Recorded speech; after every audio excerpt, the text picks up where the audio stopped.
the supreme leader. On June 27, 1981, a bomb went off inside a mosque in Thran during a speech. The blast shattered Ali Kam's right arm, permanently paralyzing it. He was 42 years old. Most people in his position would have stepped back. He didn't. He kept climbing. 8 years later, when Iran's founding supreme leader Ayatollah Khamenei died, Kam was handpicked to replace him. Not because he was the most powerful cleric in the room. He wasn't. But because he was loyal, calculating, and willing to do what others wouldn't. For 36 years after that, he ruled Iran as its supreme leader, the most powerful man in the country, above the president, above the courts, above the military. For 36 years, he had absolute authority over the nuclear program, the armed forces, and every major political decision the Islamic Republic made. He crushed protest movements and oversaw the killing of thousands of demonstrators during the largest uprising since the Islamic Revolution. By early 2026, Kam was 86 years old and increasingly reclusive. He was rarely seen in public. The bunker beneath his compound in central Tehran was so deep that the elevator alone took more than 5 minutes to reach it. He had survived a bomb. He had survived assassination. He had survived wars on his borders and revolutions in his streets. He believed he was unreachable. He was wrong. The start of the war.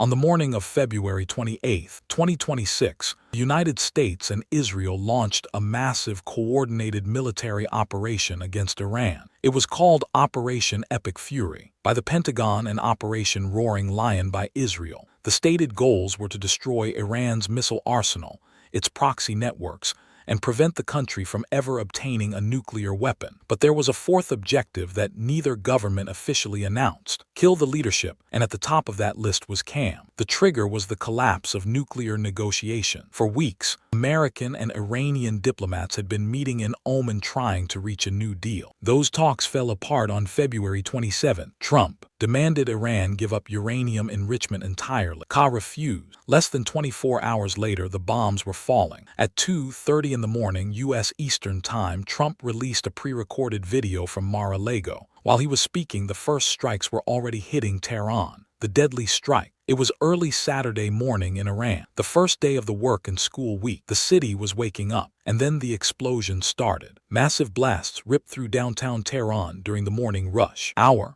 Black smoke rose from the presidential palace, the Ministry of Defense, and the compound where Kam lived and worked. Residents described jets overhead and missiles going off in every direction. Children ran out of school. People fled into the streets. Communications in Tehran dropped to 54% of normal capacity within minutes as Iran tried to cut the internet. The Israeli portion of the operation was the largest Air Force mission in Israel's history. Around 200 Israeli fighter jets hit approximately 500 targets across Iran, dropping more than 550 munitions in a single coordinated way. Air defense system, ballistic missile launch sites, military airfields and command infrastructure were hit across Thran, Isfahan, Karaj, Kermanshah, Tabriz, and Shiraz. On the American side, destroyers in the Persian Gulf and Mediterranean fired Tomahawk cruise missiles at IRGC command centers and missile production facilities. 7 Israeli missiles confirmed striking the district where Kam's compound was located. According to U.S. and Israeli intelligence officials, the CIA had spent months tracking Commune's movements and patterns. He had become so paranoid since the 12-day war with Israel in June 2025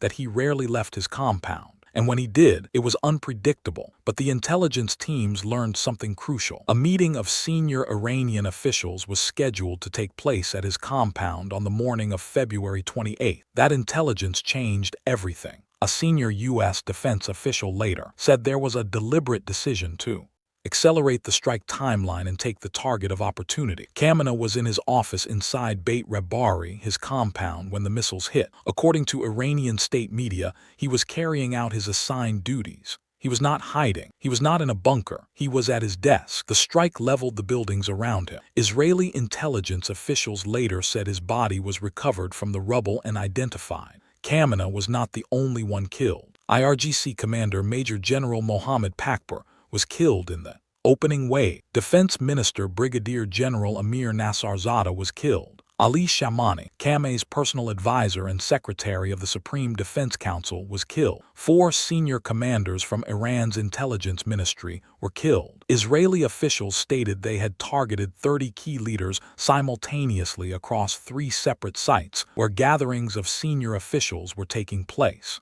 U.S. intelligence sources reported approximately 40 Iranian officials killed in total across all the strike. Khamenei's daughter, son-in-law, grandchild, and daughter-in-law were also killed in the strike on his compound. According to Iranian state media, Iran initially denied everything. The foreign ministry called Khamenei safe and sound. State-aligned outlets claimed he was commanding the field, but Netanyahu went on television and said there were many signs that Iran's supreme leader was no longer with us. Trump posted on social media that Khamenei was dead. Hours later on Sunday morning, Iranian state media confirmed it. A broadcaster on live state television broke down in tears as he read the announcement. The supreme leader had been martyred at his workplace. The government declared 40 days of national mourning and a week of public holiday. Global reaction. The reaction across Iran split almost instantly. In parts of Tehran, residents opened their windows and played music. People cheered from apartment balconies. Witnesses reported loud celebrations in multiple neighborhoods as news spread. Similar scenes erupted in Los Angeles, home to one of the world's largest Iranian exile communities, where thousands poured into the street. Many Iranians who had spent years watching K&A security forces gun down protesters in the streets felt no grief. But those images were only half the story. Across Iran, millions came out to mourn. In Thran, Mashhad, Isfahan, and K, enormous crowds filled the streets dressed in black, carrying portraits of Khamenei and chanting. State media broadcast scenes of thousands weeping at makeshift memorials. The funeral procession drew some of the largest crowds Iran had seen in decades, comparable to the mourning after the death of Revolutionary Guard Commander Qasem Soleimani in 2020. Whose assassination by the U.S. had similarly united large parts of Iranian society in grief and anger. Whatever Iranians thought of Khamenei personally, many saw the killing as a foreign attack on their country's sovereignty, and they showed up. In Iraq, crowds stormed the U.S. consulate in Karat. Protests broke out in multiple countries with large Shia Muslim population. Iran's President Masoud Pezeshkian called the killing a great crime and vowed it would not go unanswered. The IRGC announced the start of what it called the most intense offensive operation in the history of Iran's armed forces. Within hours,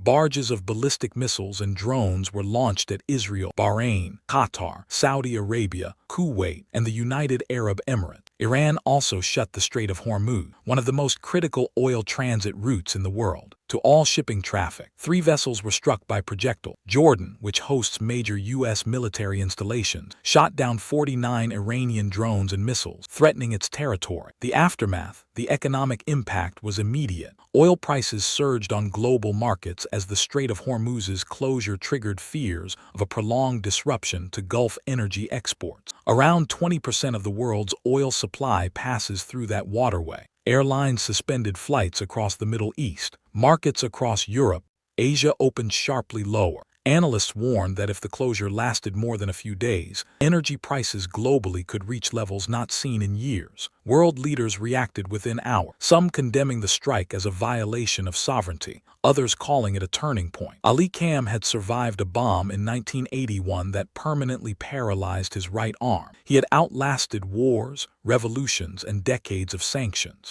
In the end, it was a scheduled meeting at his own compound, tracked for months by American intelligence. If you'd like to see more stories like this, make sure to subscribe and feel free to drop suggestions for the next video in the comments.